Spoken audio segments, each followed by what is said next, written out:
මම දැන් දිශාව හොයලා දුන්නා මට සම්ප්‍රයුක්තයක් හොයලා දුන්නා පුතේ ඉවරයි මේ ගාන.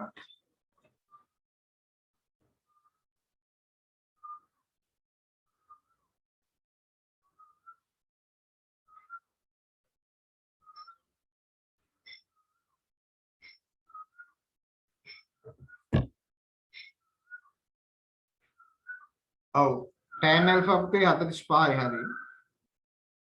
සම්ප්‍රයුක්තයගේ හොයලා දෙන්න.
කියන්නේ සම්ප්‍රයුක්තයගේ සඳහා ගියා.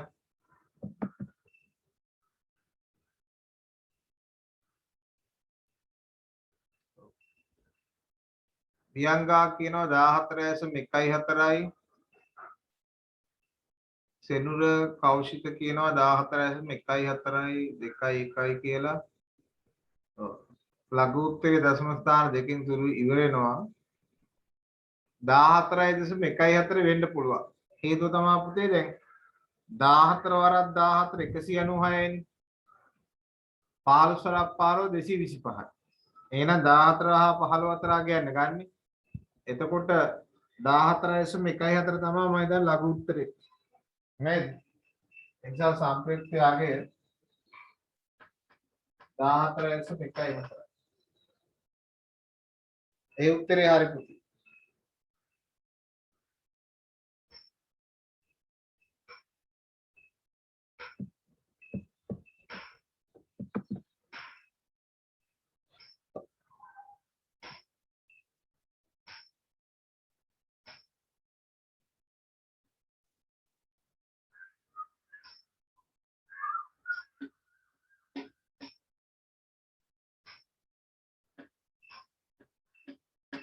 බාහනක දෙකේ අන්තිම ගානේ බලන්න අන්තිම ගානේ අභ්‍යාස මාලාවේ H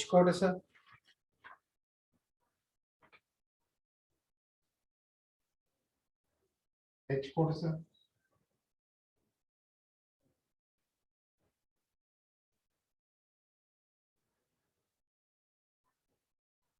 මෙහාට තියෙනවා 20ක් මෙහාට තියෙනවා 3යි මූල 2ක් මෙන්න මේ කෝණේ අංශක 45යි මේ කෝණේ 45යි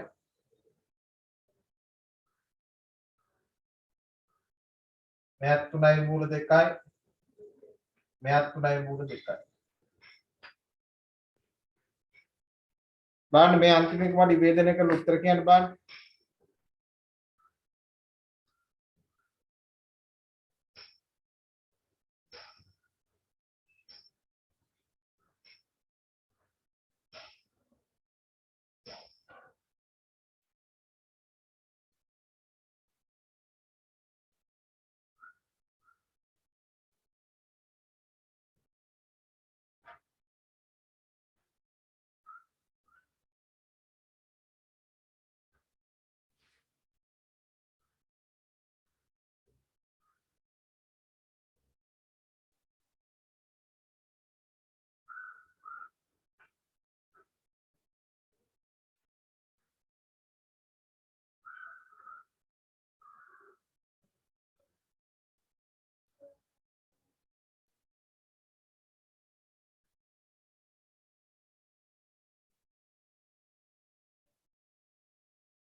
එන උත්තර කියන්න බෑ.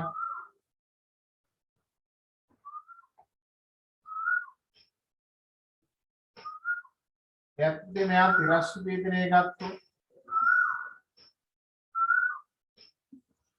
මෙහාට 3.2යි cos 45. මෙහාට ඍණ 3.2යි cos 45.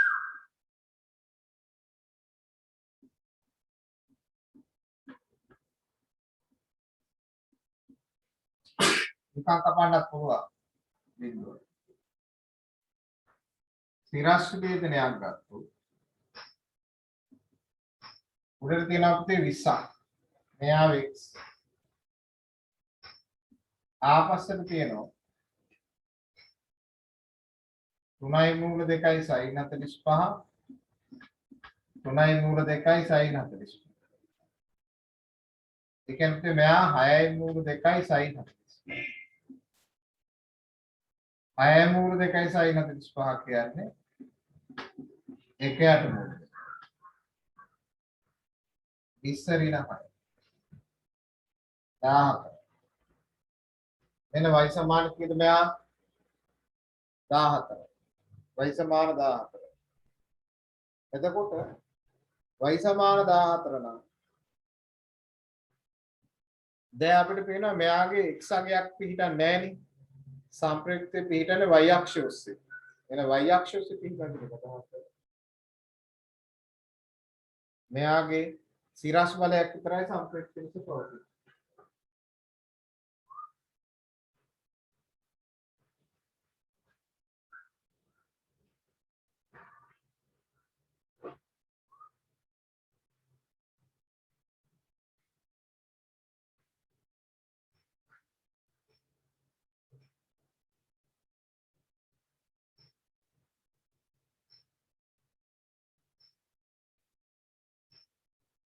එන වාක්‍යයෙන් සම්ප්‍රයුක්තේ y අක්ෂය ඔස්සේ පවතී. මේ අපිට දිශාවක් හොයන්න ඕනේ නැහැ නේද එතකොට?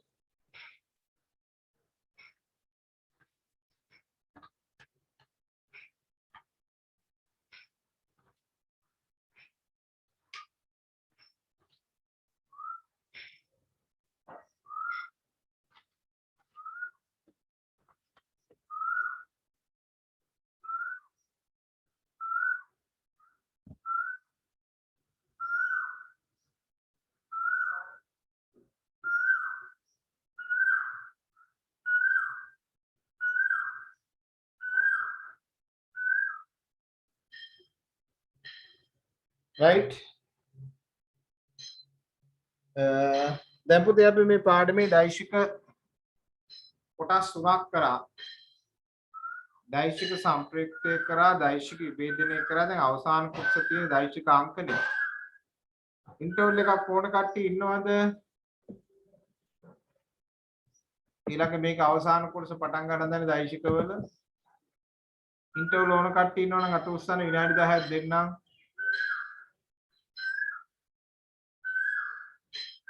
ඉන්ටර්වල් ඕනද මෙහෙම කරයි යන්නද?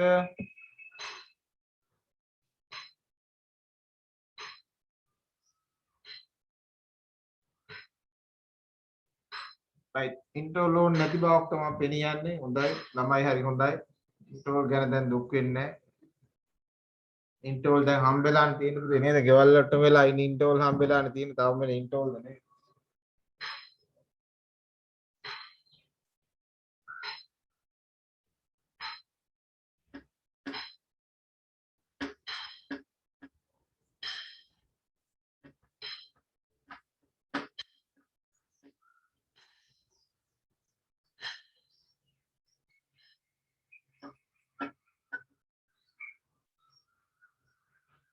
අද තියෙන අපිට අපේ දෛශිකවල අවසාන කොටස.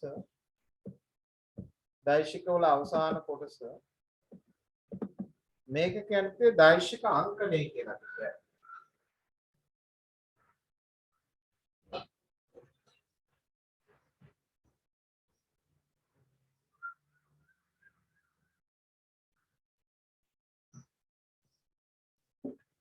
දෛශික අංකණය. දැන් මේ දෛශික අංකණය කියන එක ටිකක් අපි ඉගෙන ගන්නකොට වඩා පොඩ්ඩක් වෙනස්. මූලදී අමාරු කියලා හිතනවා. එහෙම අමාරු නෑ පුතේ මේක ඔක්කොටම වඩා ලේසි. එයා තේරුම් ගන්න ඕනේ. ඔය දෛශික පටන් ගත්ත දවසේ මම කිව්වා මෙන්න මෙහෙම එකක්. දැන් දෛශිකයක් කියන එකේ අදහස විශාලත්වයක් වෙන්න දිශාවක්ද පවතින භෞතික රාශියන් පිටි අපි දෛශිකයක් කියලා කියන්නේ. එතකොට දෛශිකයක් අපි ජ්‍යාමිතිකව නිරූපණය කිරීම සඳහා සරල රේඛාවක් භාවිතා කරානේ. මොකද්ද හේතුව? සරල රේඛාවක් ගත්තොත් සරල රේඛාවක් ඕනෑම විශාලත්වයකින් ඕනෑම දිශාවකට පෙන්වන්න පුළුවන්. එහෙනම් පුතේ මේ දෛශිකයක් අපි නිරූපණය කරන්න සරල රේඛාවක් ගන්නකොට දැන් ඔය මේක ඉන්න වැඩිපුර ඉන්නේ දැන් මේ ෆිසික්ස් වල ඉන්න අපිට පොඩි සුළු කොටසයි. ෆිසික්ස් වල ඉන්න අපිට සුළු කොටසයි. නමුත් ඔය ඔයගොල්ලන්ගේ කම්බයින් මැත්ස් සාධාරණ කට්ටියට දෛශික කියලා ගානක් අහනවා සෙකන්ඩ් පේපර් එකේ ගානක් අහනවා. ඒ නිසා අපේ එච්චර අහන්නේ අපේ මේ කොටසෙන් අහන්නේ විභාගෙ එක බහු වර්ණයයි. ඒකත් සමහර අවුරුදු වල තියෙනවා සමහර අවුරුදු වල නැහැ. හැබැයි ඉතින් අර පළවෙනි වාරි විභාගෙ කියනකොට මේක සම්පූර්ණ ගානක් අහනවා. මේ වයින් බහු වර්ණ 10ක් විතරක් තියෙනවා. බහු වර්ණ 25කින් 10ක් විතර මේ කොටස් වලින් තියෙනවා. එහෙම නැත්නම් ලොකු බලපෑමක් නැහැ. නමුත් මේ කොටස අපිට අත්‍යවශ්‍ය කොටසක්. දැන් එහෙනම් අපි දන්නවා දෛශිකයක් අපි ජ්‍යාමිතිකව නිරූපණය කරන සරල රේඛාවක් පාවිච්චි කරන්නේ. ඔන්න ඔය සරල රේඛාව අංකණය කරන ආකාරය තමයි අපිට දෛශික අංකණය කියන්නේ. දැන් උදාහරණයක් ගත්තොත් දැන් අපිට හිතෙනවා කියන්නකො වෙන්නේ මෙහෙම. දැන් උදාහරණයක් ලෙස තිරසට අංශක 30ක් ආනතව ක්‍රියා කරන 5 නිව්ටන් බලයක් අපි සල්කන. දැන් අපි මෙයා අපි ජ්‍යාමිතිකව නිරූපණය කරොත් අපි කලින් කරේ අංශක 30ක් ආනතව පරිමාණයක් පාවිච්චි කරන්නේ. 1 සෙන්ටිමීටර සමාන 1 නිව්ටන් කියලා.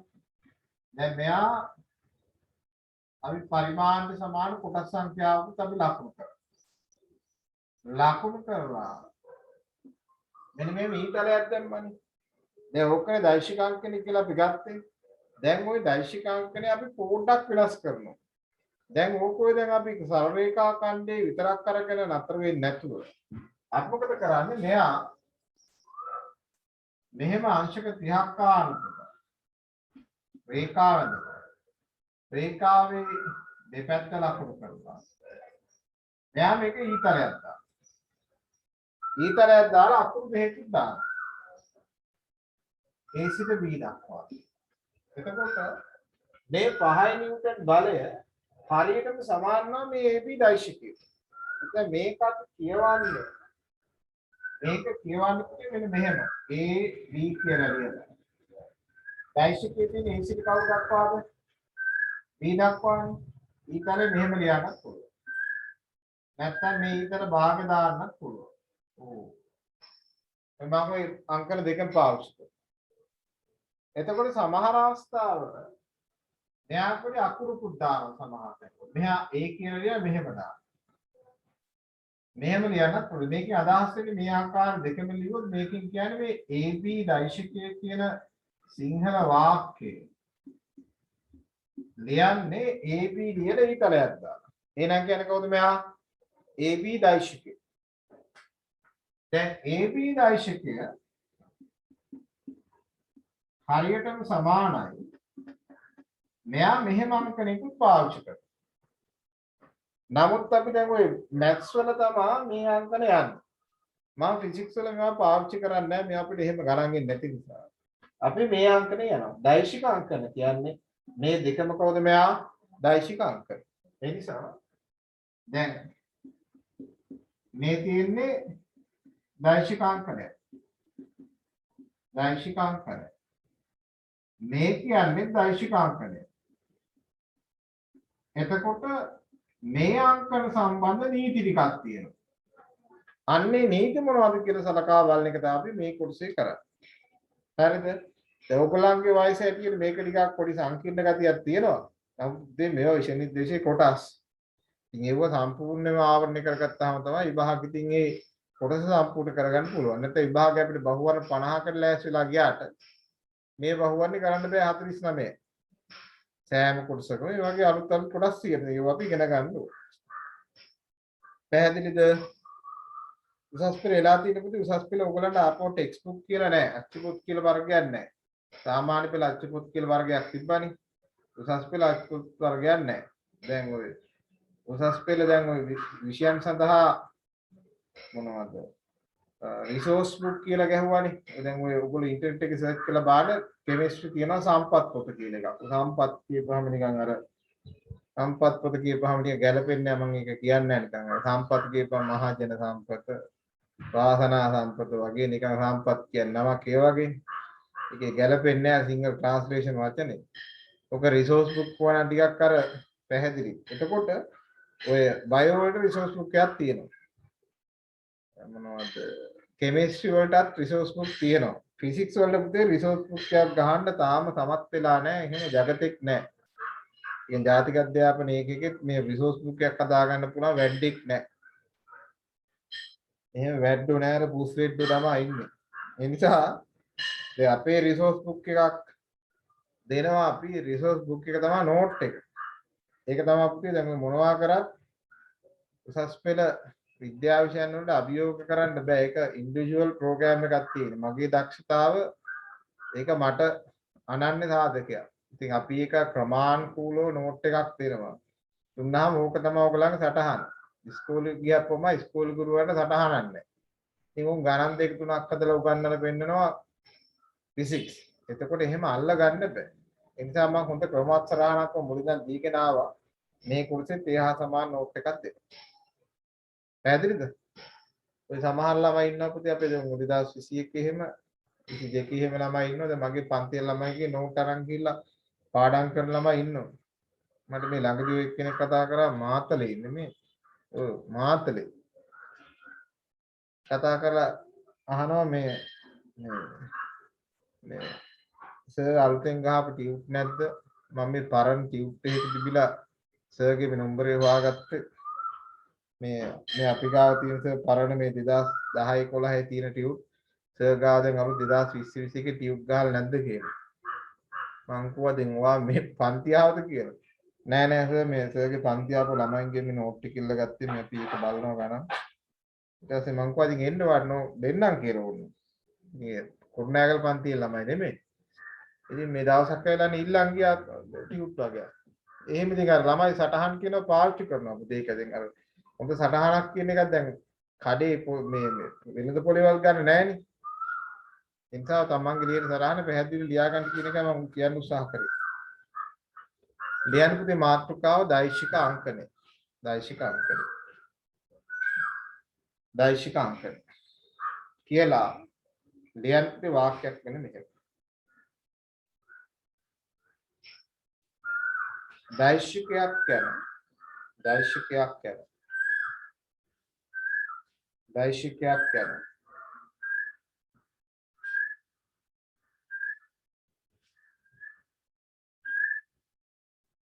විශාලත්වයේ මෙන්න දෛශිකයක් කියන්නේ විශාලත්වයේ මෙන්න දිශාවක්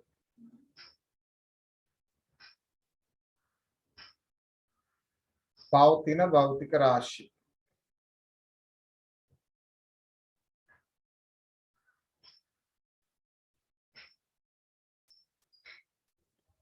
එබැවින් දෛශිකයක්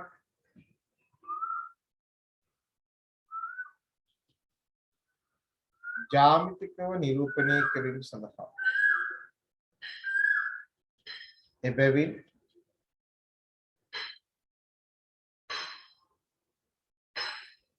දෛශිකයක් ජ්‍යාමිතිකව නිරූපණය කිරීම සඳහා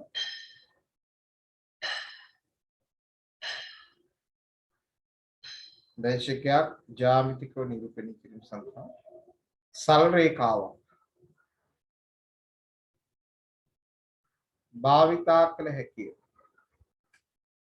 සල් රේඛාවක් භාවිතා කළ හැකිය.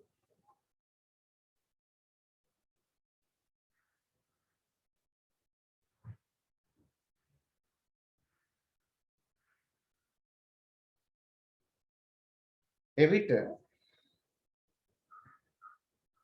මෙම කොටසේ එම දෛශිකය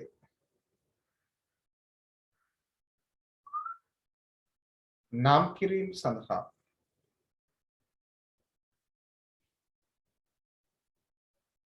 විශේෂ එවිට මෙම කොටසේදී දෛශිකය නම් කිරීම සඳහා විශේෂ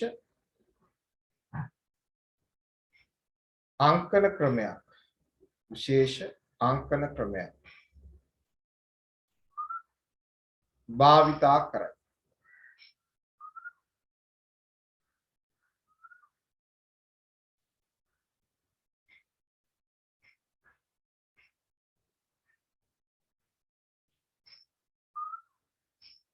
අලුත් රූලක ලියන්න මේ වාක්‍ය රතු පෑනකින් ලිව්වත් කමන්නේ.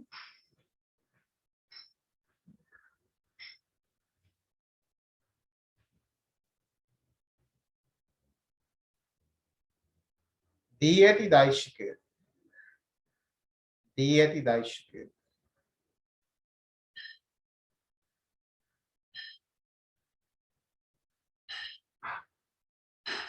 සල් රේඛාවකින් නිරූපණය කර දී ඇති දෛශිකය සල් රේඛාවකින් නිරූපණය කර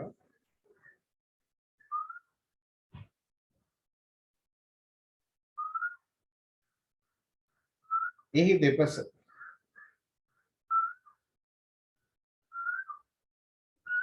ඉංග්‍රීසි කැපිටල් අකුරු දෙකක්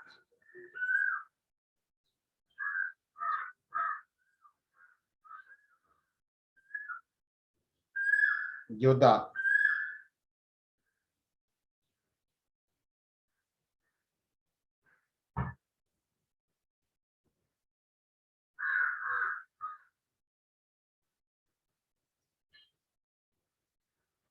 දෛශිකයේ පවතින දිශාව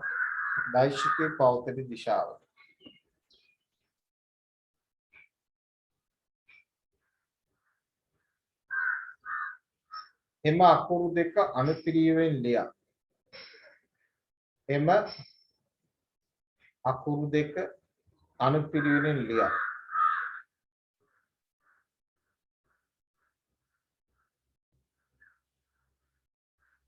ඉහළින් ඊතලයක් එම දිශාවට ලිවීම දෛශිකයක් අංකනය කළ හැකි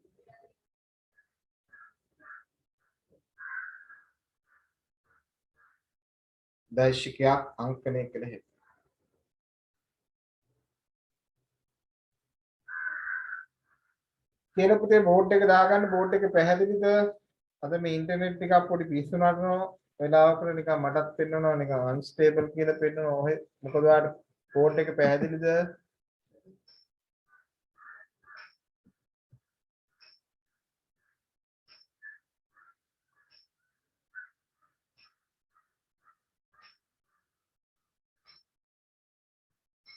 පැහැදිලි නැති ගතියක් තියෙනවනේ තප්පරයක් දෙන්න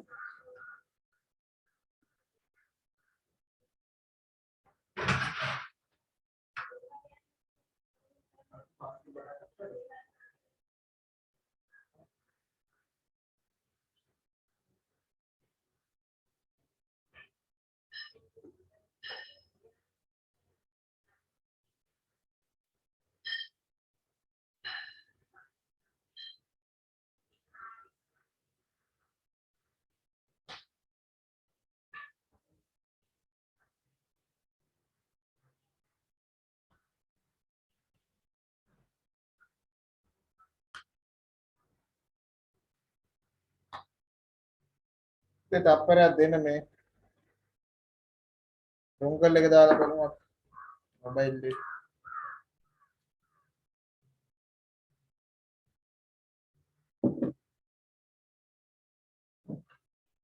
අලු ඩිජිටල් නැමතියාව විතරයි පුතේ ඉන්ටර්නෙට් නැතුණා වගේ මට පේන්නේ.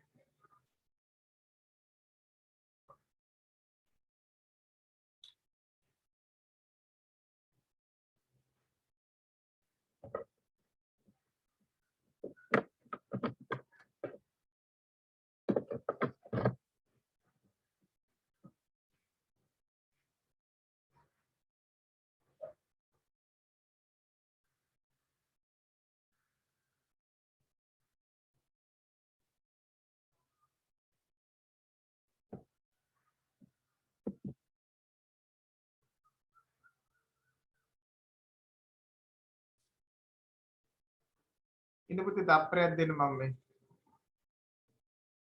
කනෙක්ෂන් එක මාරු කරලා බලන්න.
දැන් පුතේ මොකද බෝඩ් එක පැහැදිලිද?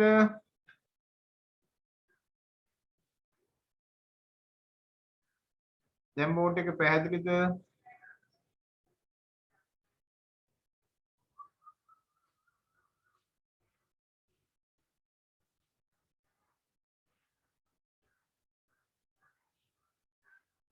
හරි. බෝඩ් එකේ දාගමු නෝට් එක.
ඉර කට්ටිය කියන්න අත උස්සන්න.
හරි නේද?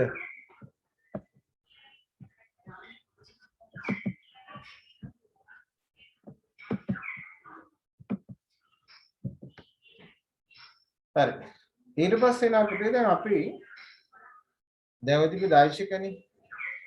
දෛශික දෙකක් සමාන වෙන්න තියෙන අවශ්‍යතාව මොනවද? දැන් උදාහරණයක් ගත්තොත් ලියන මාතෘකාව අනුමාත්‍රකාව දෛශික දෙකක්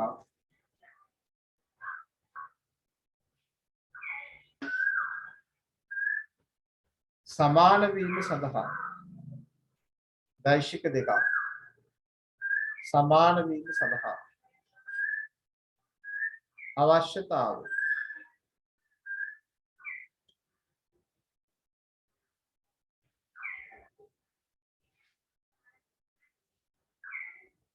දැන් හිතන්න පුතේ මේ තියෙන දෛශික දෙකක් තියෙනවා. මේ තියෙන දෛශික දෙකක්. මේ තියෙන B දෛශික. මේ තියෙන මෙයා PQ දෛශික. දැන් මගේ අවශ්‍යතාව තමයි පුතේ මෙයා AB හා PQ දෛශික දෙක සමාන වෙන්න. මේ AB දෛශිකය හා PQ දෛශික දෙක සමාන වීමට නම් පළවෙනි පුතේ දැන් මෙයා ප්‍රවේග වෙලා මෙයා බලයුණු දෛශික දෙක සමාන වෙනවද? එහෙම සමාන වෙන්නේ නැහනේ. එහෙනම් දෛශික දෙක සමාන නම් මේවා එකම වර්ගයෙන්. ඒ නිසා අපි කියනවා ඒවා සමජාතීය විය යුතුයි. සමජාති එකම වර්ගයේ වෙන්න. සමජාතීය විය යුතුයි. සමජාතීය විය යුතුයි. දෙවෙනි වර්ගය අපි කියනවා මේ වාගේ විශාලත්ව සමාන වේ. කියන්නේ මෙයා විශාලත්ව සමාන වෙනවා කියන එක අදහස. විශාලත්වය සමාන විය යුතුයි. විශාලත්වය සමාන වෙන්න කියන එක අදහස. AB සමාන PQ වෙන්න. අනිත් එක තමයි පුතේ මෙයා දෛශික දෙක එකිනෙක සමාන්තර වෙන්න. දෛශික දෙක එකිනෙක සමාන්තර විය යුතුයි. සමාන්තර වෙනවා කියන එක අදහස. AB දෛශිකය සමානයි PQ දෛශිකය වෙන්න. තව එකක් තියෙනවා. ඒ වාගේ අභිදිශා සමාන වේ. දැන් ඔබට මේ වහන බහුවර්ණ වල මේ වාක්‍ය ඇසුරින්මයි ආන්නේ. අභිදිශා කියන්නේ ඊතල දෙක මේ ඊතලයක් මෙහෙම දිලා මෙයා මෙහෙම තිබුත් සමාන්තර වෙනවා. සමාන්තර වලදී අභිදිශා සමාන වෙන්නේ නැහැනේ. එහෙනම් මෙයාගේ අභිදිශා එකම පැත්තට වෙනවා. ඔන්න ඔය අවශ්‍යතාව ටික අපි කියනවා දෛශික දෙකක් මෙයා මොන වීම සඳහාද? සමාන වීම සඳහා අවශ්‍යතාවය. ලියන්නේ මාතෘකාවට AB හා PQ AB හා PQ යන දෛශික දෙක AB හා PQ යන දෛශික දෙක සමාන වීමට නම්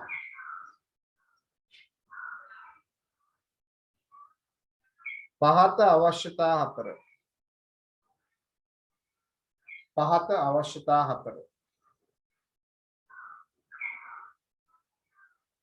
තෘප්ත කළ යුතුයි.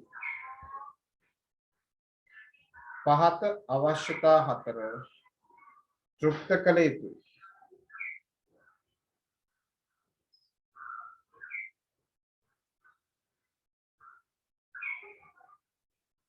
තෘප්ත කළ යුතුයි.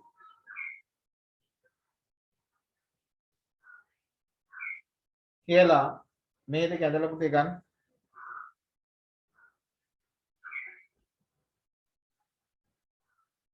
අවශ්‍යතා 4 ගන්න බාර.